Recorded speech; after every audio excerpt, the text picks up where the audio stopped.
నమస్తే మిత్రులారా, నేను మీ శ్రీనివాస్ చౌహాన్ అడ్వకేట్.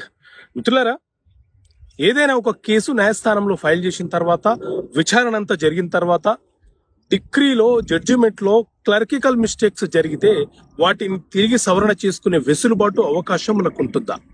సో మిత్రులారా, రీసెంట్ గా ఆంధ్రప్రదేశ్ హైకోర్టు ఒక కేసులో తీర్పునివ్వడం జరిగింది.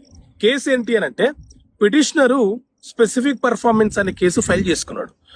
కేసు ఫైల్ చేసుకున్న తర్వాత ట్రయల్ అంతా అయిపోయిన తర్వాత ప్రొసీడింగ్ అంతా కంప్లీట్ అయిపోయిన తర్వాత అతనికి ఫేవర్ గా డిగ్రీ జడ్జిమెంట్ వచ్చింది. అయితే ఆ డిగ్రీలో సర్వే నెంబర్ ఏదైతే ఉందో ఆ సర్వే నెంబరు టైపికల్ మిస్టేక్ జరిగింది.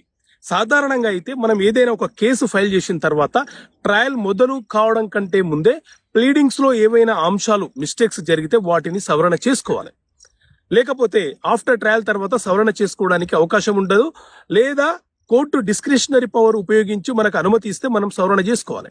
కానీ రీసెంట్ గా Andhra Pradesh high court CRP number 2367 of 2017 లో ఏవైనా టైపికల్ మిస్టేక్స్, క్లర్కికల్ మిస్టేక్స్ జరిగితే న్యాయస్థానం ఇచ్చినటువంటి డిగ్రీలో జరిగే క్లర్కికల్ మిస్టేక్స్ ఏవైతే ఉన్నాయో వాటిని కూడా సవరణ చేసే అధికారము న్యాయస్థానానికి ఉంటుంది.